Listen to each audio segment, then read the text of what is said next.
Eu me chamo Vera, tenho 61 anos, moro sozinha num apartamento de 2 quartos no bairro onde nasci e por muito tempo achei que a palavra família era sinônimo de segurança. Perdi meu marido, o Marcelo, quando eu tinha 48 anos. Infarto fulminante, numa terça-feira de manhã, antes mesmo de ele tomar o café. Ele estava parado na frente da geladeira aberta quando caiu. Minha filha, a Renata, tinha 24 anos, ainda não tinha terminado a faculdade. Foram anos duros.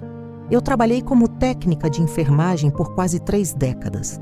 Conheço o hospital por dentro. Sei o cheiro de corredor de UTI, sei o som de monitor cardíaco mudando de ritmo. Já vi muita coisa nessa profissão. Achei que isso me protegia. Achei que eu reconheceria perigo quando ele chegasse. Não reconheci. O Renato entrou na minha vida 4 anos depois que o Marcelo morreu. Ele era vizinho de uma amiga, divorciado, pai de uma filha que morava fora do estado. Discreto, atencioso. O tipo de homem que aparece com remédio antes de você pedir, que lembra o nome do seu médico, que liga às 10 da noite só para saber se você tomou a medicação.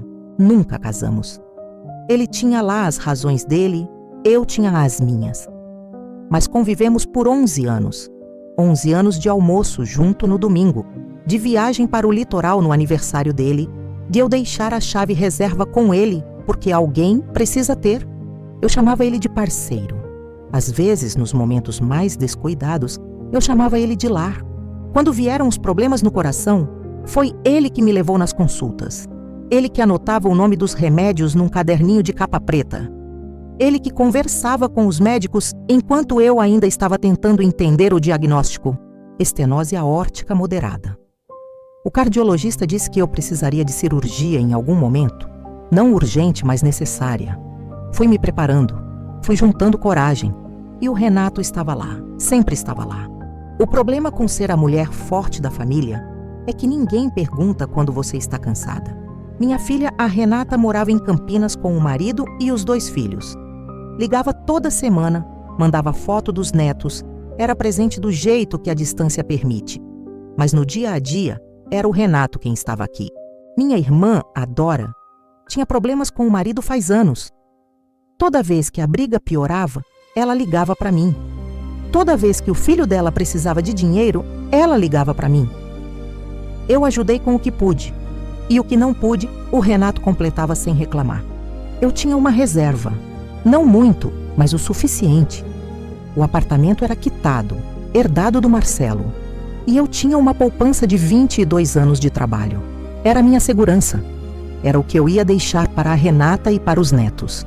O Renato sabia de tudo isso. Claro que sabia. Quando meu estado cardíaco piorou e o cardiologista disse que a cirurgia não podia mais esperar, eu fiquei com medo. Não do bisturi. Eu conhecia aquele procedimento. Tinha assistido a cirurgias parecidas ao longo da carreira. Tive medo de ficar incapaz, de depender de todo mundo, de ser um peso. O Renato disse: Vera, eu cuido de tudo. Você só precisa se preocupar em melhorar. Eu acreditei. Assinei um documento que ele trouxe dizendo que era para facilitar o acesso ao prontuário e agilizar autorizações do plano de saúde durante a internação. Ele explicou que, como não éramos casados, o plano poderia dificultar a liberação de informações para ele. Fazia sentido.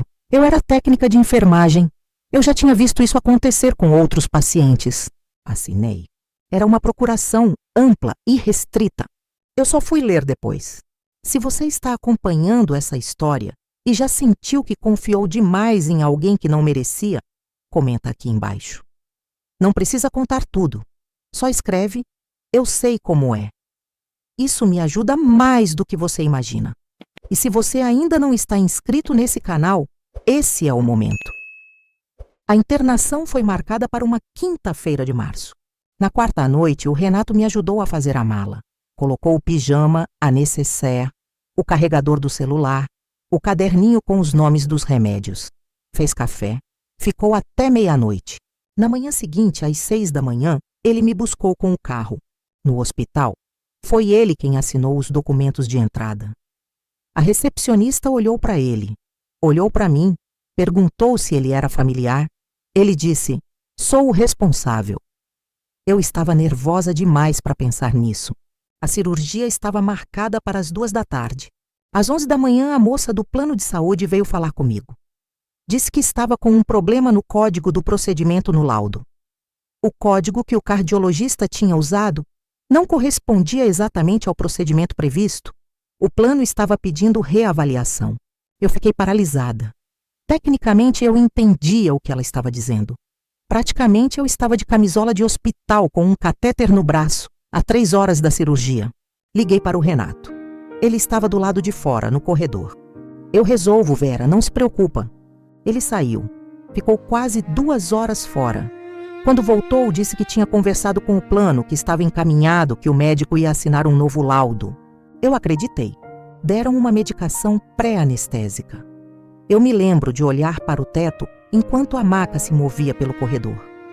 Me lembro do barulho das portas duplas da sala cirúrgica. Me lembro de pensar, vai ficar tudo bem? Não sei quanto tempo depois acordei. O Renato estava sentado na cadeira ao lado da cama, com os olhos vermelhos. Eu pensei, ele está chorando de alívio. Fiquei emocionada, pensei, 11 anos. Olha o que esse homem sente por mim. Segurei a mão dele.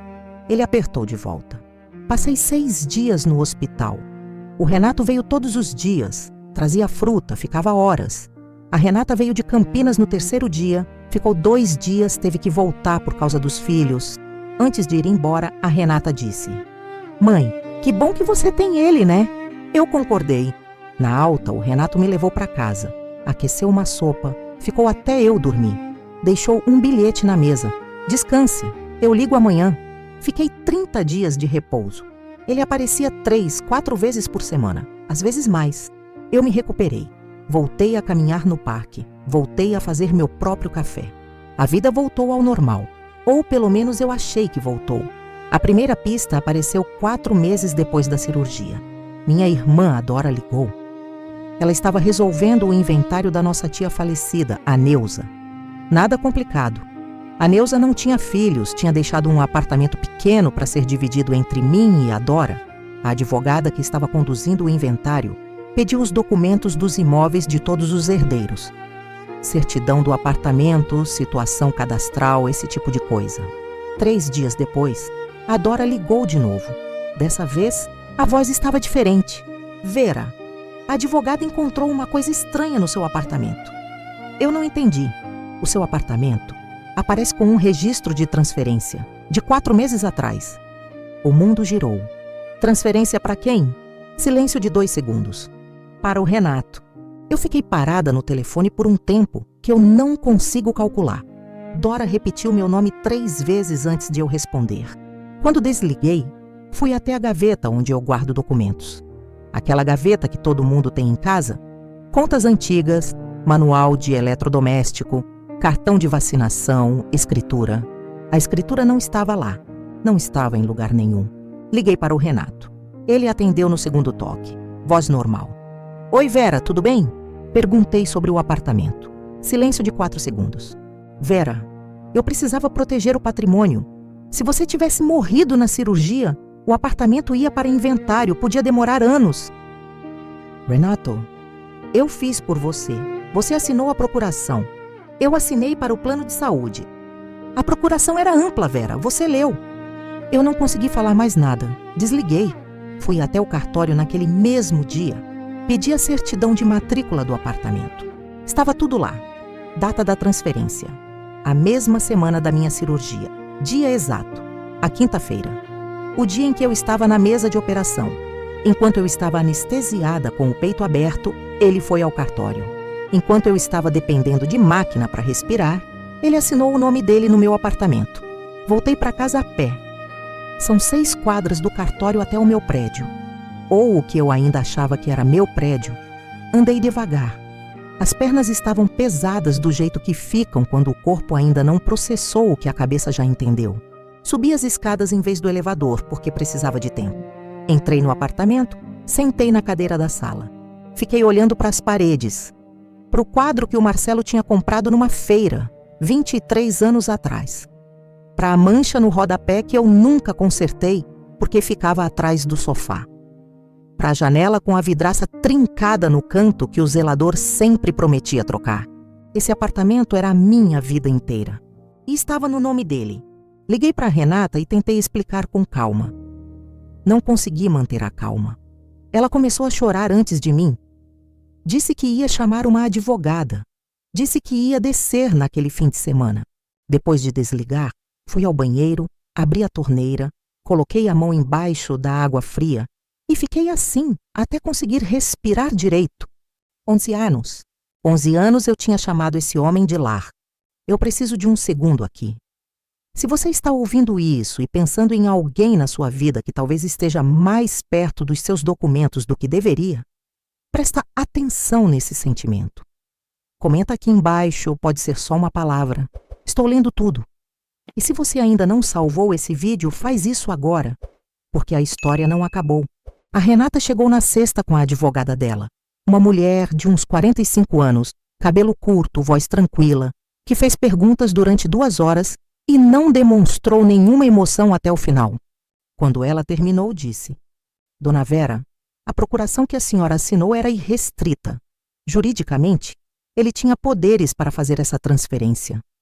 Mas há elementos aqui que configuram abuso de confiança e possivelmente estelionato.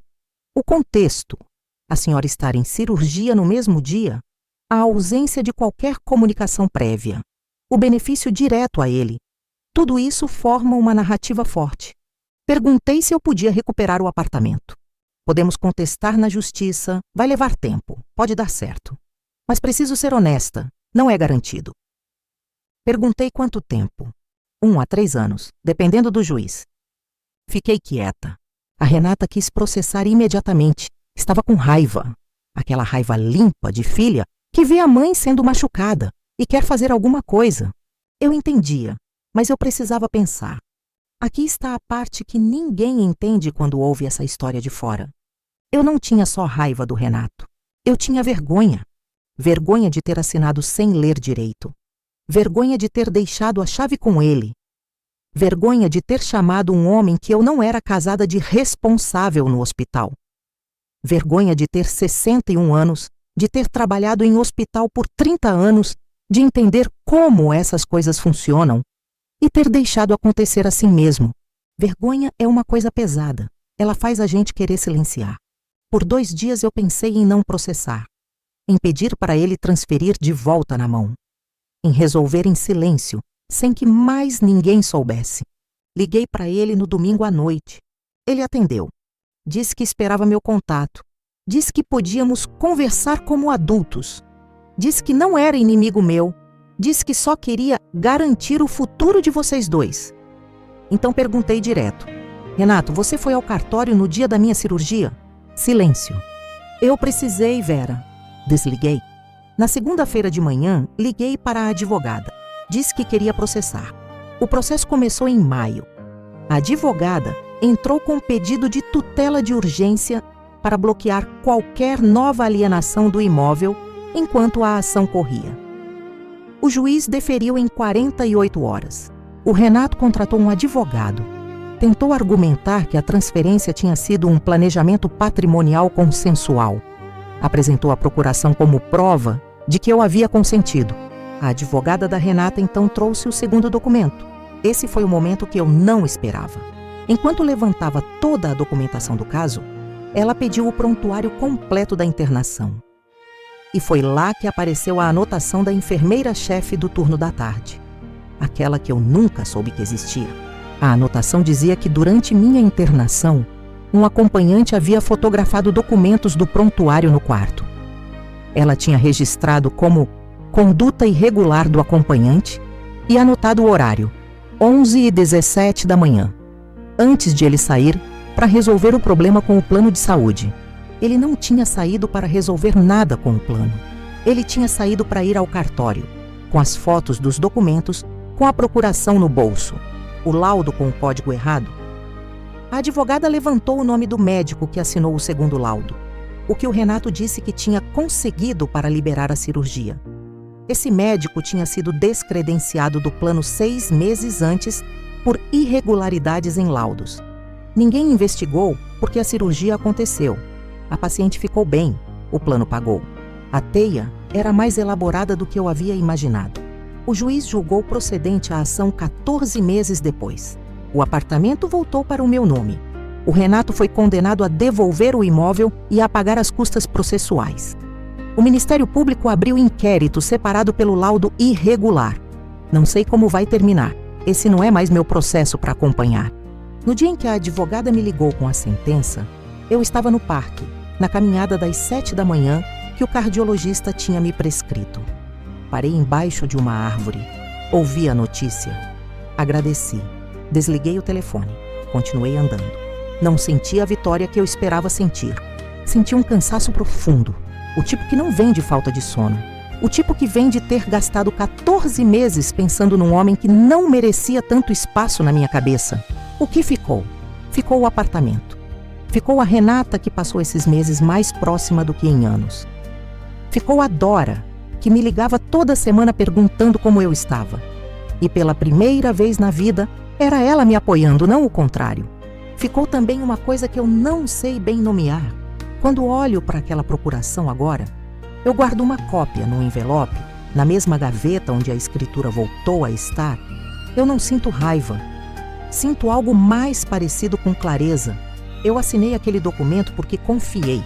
Confiar não foi fraqueza. Confiar foi quem eu sou. O problema não foi minha confiança. O problema foi o homem que decidiu usar ela como ferramenta. Isso é diferente. Levei um tempo para entender que é diferente. Tenho 62 anos agora. Moro no mesmo apartamento. Tenho a mesma janela com a vidraça trincada no canto. O zelador finalmente trocou 3 meses atrás. Ainda caminho no parque de manhã. Ainda faço café forte. Ainda guardo a chave reserva. Mas agora ela está com a Renata. Só com a Renata. Se essa história te tocou de algum jeito, se você já confiou em alguém e se arrependeu, ou se você conhece uma Vera na sua vida, comenta aqui embaixo. Esse canal existe porque essas histórias precisam ser contadas. Inscreve-se se você ainda não fez isso e ativa o sininho, porque amanhã tem mais.